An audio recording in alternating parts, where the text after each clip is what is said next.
Welcome to IC38 insurance agent exam preparation. आज ही हम चैप्टर 11 पढ़ने वाले हैं। इस चैप्टर का टॉपिक है documentation, proposal stage. Proposal stage life insurance contract का इनिशियल स्टेज होता है। इस स्टेज पर प्रॉपर डॉक्यूमेंटेशन बहुत इम्पोर्टेंट होता है। एक्यूरेट डॉक्यूमेंटेशन से कॉन्ट्रैक्ट लीगली वैलिड बनता है और ये प्रिंसिपल अटमोस्ट गुड फेथ पर बेस्ड होता है। ये चैप्टर एग्जाम के लिए भी काफी इम्पोर्टेंट है। तब से पहले प्रपोजल फॉर्म को समझते हैं। प्रपोजल फॉर्म एक फॉर्मल रिटन ऑफर होता है।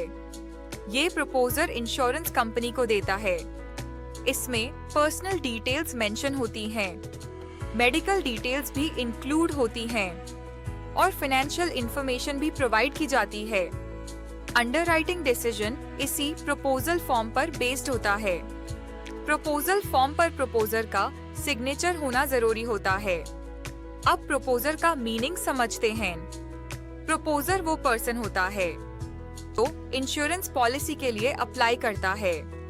प्रपोजर लाइफ अश्योर्ड भी हो सकता है या किसी और के लिए पॉलिसी ले सकता है। मटेरियल फैक्ट्स डिस्क्लोज करने की रिस्पॉन्सिबिलिटी प्रपोजर की होती है और प्रपोजल डिक्लेरेशन पर भी प्रपोजर ही साइन करता है। अब लाइफ अश्योर्ड को समझते हैं। लाइफ अश्योर्ड वो पर्सन होता है जिसकी लाइफ पॉलिसी के अंडर इंश्योर्ड होती है। इंश्योरेंस रिस्क इसी इंडिविजुअल पर मेजर किया जाता है। कभी कभी प्रपोजर और लाइफ अश्योर्ड अलग पर्सन्स हो सकते हैं।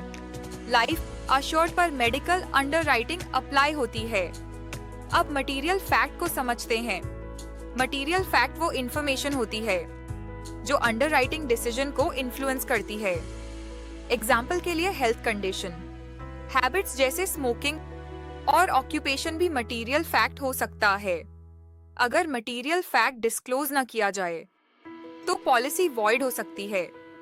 इसलिए वॉलंटरी डिस्क्लोजर बहुत इंपॉर्टेंट होता है। अब डिक्लेरेशन क्लॉज को समझते हैं।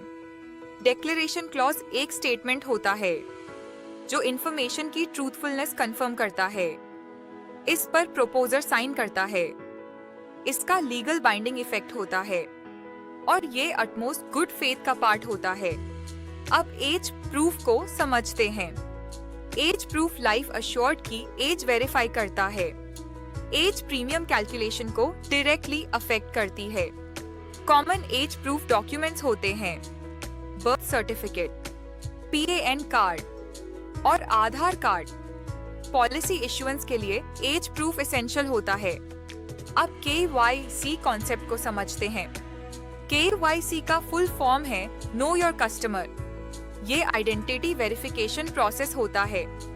इसका पर्पस फ्रॉड और मनी लॉन्ड्रिंग प्रिवेंट करना होता है। PAN कार्ड, आधार कार्ड और एड्रेस प्रूफ कॉमनली रिक्वायर्ड होते हैं। ये रेगुलेटरी कंप्लायंस रिक्वायरमेंट होता है। अब मेडिकल एग्जामिनेशन को समझते हैं। मेडिकल एग्जामिनेशन लाइफ अश्योर्ड की हेल्थ असेसमेंट होती है। हाई सम अश्योर्ड केसेस में मेडिकल टेस्ट रिक्वायर्ड हो सकते हैं। डॉक्टर का रिपोर्ट अंडरराइटिंग प्रोसेस में यूज होता है और ये अंडरराइटिंग डिसीजन को इन्फ्लुएंस करता है। अब फाइनेंशियल अंडरराइटिंग को समझते हैं। फाइनेंशियल अंडरराइटिंग प्रपोजर की इनकम और फाइनेंशियल कैपेसिटी असेस करता है। इसका purpose adequate sum assured ensure करना होता है। ये मॉरल हैजर्ड को प्रिवेंट करता है। इस प्रोसेस में इनकम प्रूफ रिक्वायर्ड हो सकता है। अब नॉमिनेशन कॉन्सेप्ट को प्रपोजल स्टेज पर समझते हैं। प्रपोजल फॉर्म में नॉमिनी अपॉइंट किया जा सकता है। नॉमिनी क्लेम अमाउंट रिसीव करता है। इससे क्लेम सेटलमेंट प्रोसेस फास्ट हो जाता है। नॉमिनेशन बाद में चेंज भी किया जा सकता है और ये फैसिलिटी सिर्फ लाइफ इंश्योरेंस पॉलिसीज में अवेलेबल होती है। अब असाइनमेंट कॉन्सेप्ट को समझते हैं। असाइनमेंट का मतलब होता है पॉलिसी राइट्स ट्रांसफर करना। ये एब्सोल्यूट असाइनमेंट हो सकता है या कंडीशनल असाइनमेंट भी हो सकता है। असाइनमेंट के लिए इंश्योरर को नोटिस देना जरूरी होता है। लोन सिक्योरिटी केसेस में असाइनमेंट कॉमन होता है। अब प्रीमियम पेमेंट मोड्स को समझते हैं। प्रीमियम डिफरेंट मोड्स में पे किया जा सकता है। जैसे annual mode, half yearly mode, quarterly mode और monthly mode. Payment mode proposal stage पर सिलेक्ट किया जाता है। ऑटो डेबिट ऑप्शंस भी अवेलेबल हो सकते हैं। अब फर्स्ट प्रीमियम रिसीप्ट को समझते हैं। फर्स्ट प्रीमियम रिसीप्ट को शॉर्ट फॉर्म में FPR कहा जाता है। ये प्रीमियम पेमेंट का एक्नॉलेजमेंट होता है। ये टेम्पररी प्रूफ ऑफ इंश्योरेंस माना जाता है, लेकिन ये अंडरराइटिंग अप्रूवल के सब्जेक्ट होता है। ये एक इम्पोर्टेंट लीगल डॉक्यूमेंट होता है। अब फ्री लुक पीरियड को समझते हैं। पॉलिसी रिसीव होने के बाद 15 डेज का फ्री लुक पीरियड मिलता है। इस पीरियड में policy holder policy terms review कर सकता है।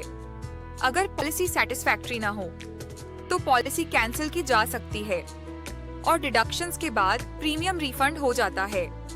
ये कंज्यूमर प्रोटेक्शन फीचर है। अब पॉलिसी बॉन्ड को समझते हैं। Policy bond official contract document होता है। ये इंश्योरर इशू करता है। इसमें पॉलिसी टर्म्स और कंडीशंस मेंशन होती हैं।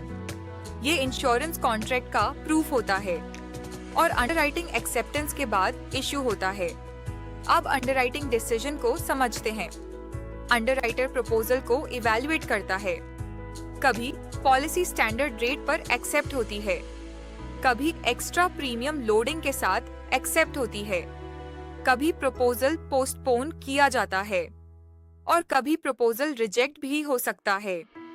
अब एंटी मनी लॉन्ड्रिंग रेगुलेशंस को समझते हैं। AML regulations illegal money flow को प्रिवेंट करते हैं।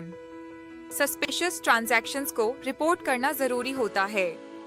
कंप्लायंस मैंडेटोरी होता है और ये KYC नॉर्म्स से क्लोजली लिंक्ड होता है। अब चैप्टर का क्विक समरी देखते हैं। प्रपोजल स्टेज पर एक्यूरेट डिस्क्लोजर बहुत इंपॉर्टेंट होता है। प्रपोजल फॉर्म इंश्योरेंस कॉन्ट्रैक्ट का बेस होता है। KYC और एज प्रूफ मैंडेटरी डॉक्यूमेंट्स होते हैं और underwriting process fair pricing ensure करता है। इसके साथ चैप्टर 11 कंप्लीट होता है।